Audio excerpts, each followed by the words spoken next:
Hey everybody, and welcome to the second episode of Bang Pop What, where you get to watch an old guy like me sit in his basement and talk about guns, pop culture, and whatever else is on my mind. Backstory, in case you missed the first episode, I'm an old guy who just got into guns like less than a year ago. Spent my whole life obsessing over pop culture and other random things, so while I may throw those references in throughout some of these episodes, it's really about my journey becoming kind of a gun owner and a gun fan kind of late in life, and the things I've worked through and learned, and learned a ton by watching YouTube videos. So I thought I'd take this time to also share my learnings as well. So also I told my wife that we could be internet gazillionaires. All I gotta do is buy a bunch of guns, sit in our basement and talk about them and make videos and put them on the YouTubes. That way, I'll be rich. So that's my excuse to buy a bunch of guns. No one tell her that it may not work, but we're gonna try that, okay? So this is about the very first gun I bought actually, which is an H&K P30L. I'll kind of walk you through an unboxing, as well as what led me to this gun first, some features I like, anything I don't like about it, and then at the end I'll do a takedown. I'll try to make it fast because everybody has a short attention span.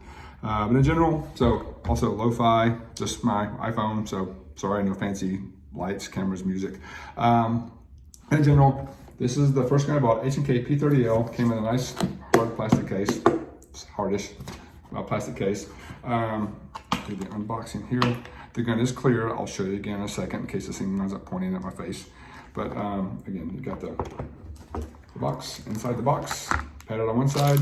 You got the lock, which I believe is a California law thing maybe. Don't know, never used it. You got the manual for the P30L as well as the P30 and P30S. Being the first gun I ever bought, I did read every word, don't judge me.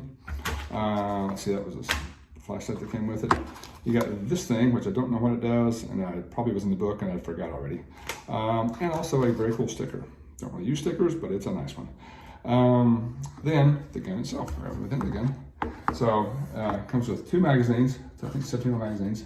You got one in the gun, one here. It also comes with adjustable back straps and side panels. It's fitted with the mediums, back and side panels.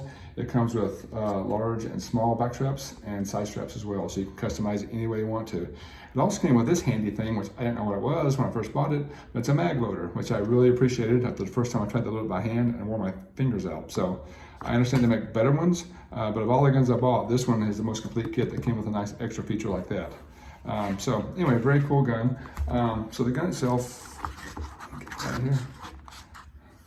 Here she is, HK P30L. Do a quick safety check. Slide release, magazine is empty. Gun is empty. Finger check as well, nothing in there. So we're all clear, yay. Quick pop culture reference about this gun. Apparently this is John Wick's gun. It's not why I bought the gun, but it's kind of cool. Apparently it's kind of mythical. People have lots to say about this gun, which is kind of cool. So again, things I like about the gun. It does have a nice big rail on here. I think a 1913 rail it's called. So you can get your flashlights, your lasers, dots, whatever you want to. Flashlights or lasers on there, not dots, sorry. Comes with great night sights. I don't know what they're called, the tritium or maybe or something else, but they do glow at night if I were to turn the lights off. So a really good sight radius. It comes with what's called a hazardous environment coating, I think like that. The finish is hazardous environment. So I don't know what that means exactly, but it is a nice finish. You got front serrations and rear serrations for cocking front or back, either one. I like the kind of German lettering and details on here. Also some on the bottom as well. So very nice features. It's got a curved trigger. This one has the LEM trigger, law enforcement modification. Don't know what the other trigger's like, but this is a really good trigger. Again, it's double action, single action.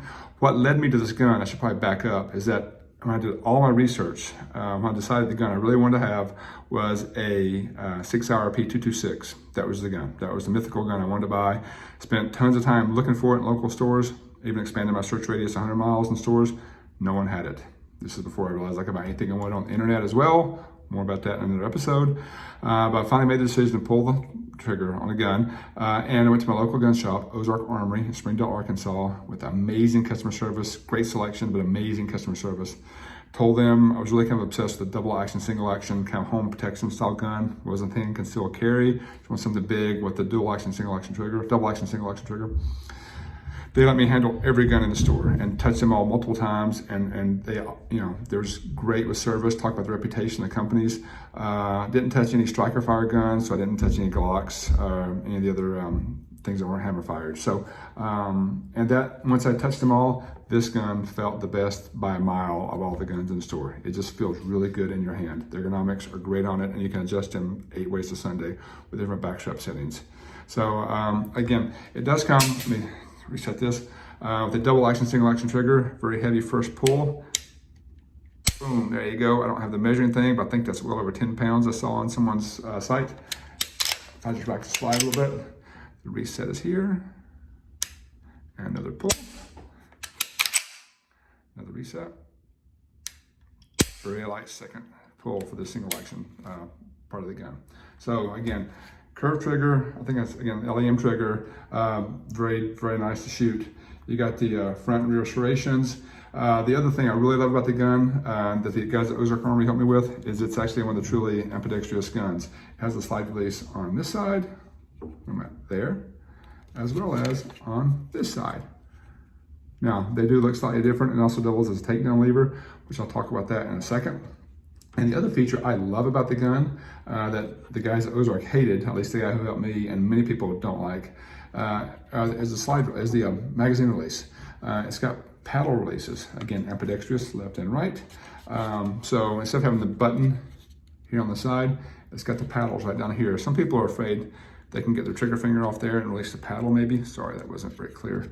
But I've had no trouble with it whatsoever. So left or right, you just pull the trigger, pull the paddle release, shoots right out. It's a great, great release. I wish all my other guns had it. Actually, I like it more than the button, but I'm probably in the minority there. I've probably put 500 or so rounds through here, which, as I think back, is a lot and probably very expensive. It's eaten everything I put in there. No misfires. It shoots every time you pull the trigger. Really good gun. Again, I knew nothing about Heckler and Koch, H&K. Quick piece of history, the Cliff Notes version. After I think Mauser the factory was destroyed or burned down after World War II, the French maybe did that.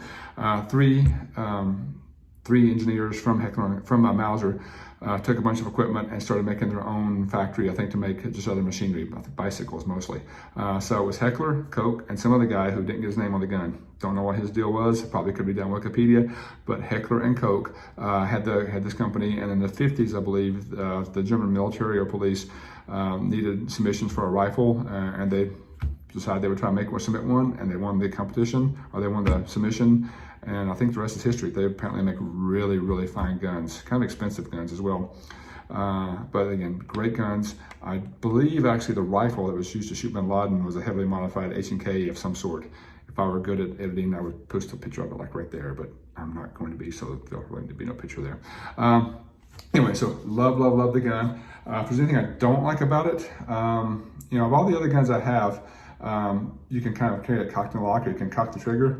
This one you really can't. The hammer is protected by the slide here, so it moves with the slide, but it's just, you can't get in there and cock it by itself. So that's the only thing that's kind of weird.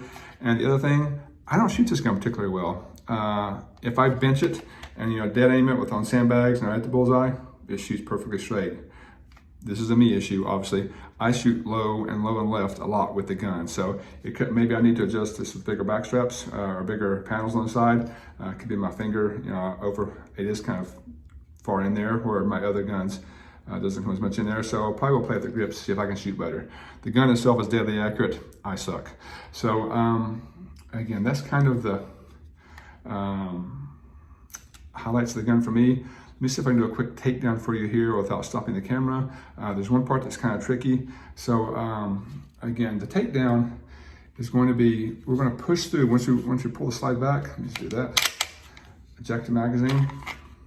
Okay, on the right-hand side, we're going to push on this part of the slide release right here and push through, and it will pop this guy out and we can pull it out.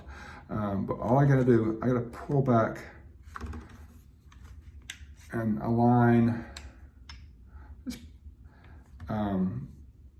this hole right here with this part of the slide release. So let me release it for a second. So I get it kind of lined up there. Now this is tricky. Again, all my guns, this is the hardest one to do a takedown on, and it's not very good on my hands. I'm gonna push through on the back side, and hopefully get this guy to pull right out.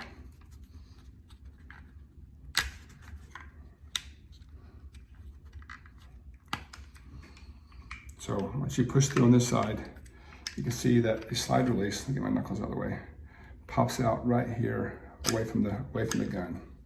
Get my big mitts out of the way, sorry guys. So this was flush to the body, now it's pulled out. Show you from this angle as well. You can see the red there. That means the slide release is out. So once you have that out, pretty much pull this all the way out. Slide comes right off. And here you've got the polymer body. You got a better look at the slide release here. This is the part that we just popped out. Push from this side, pop that side out, and there you go. I don't have the barrel length on here, but it's a long barrel. You got the guide rod and the barrel as well. Super nice, pretty easy to take all apart. Quick reassembly, put this guy back in here. Put the guide rod back in, fits right in there. So it's easier if I do it on the table, I know.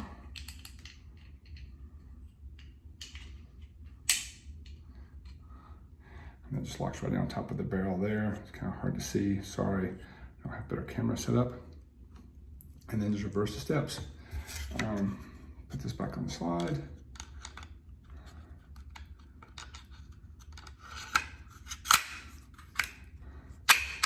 Again, we want to pull this back so that the part that sticks out here aligns with that low indentation right there. So I found the best way to do that is invert the gun.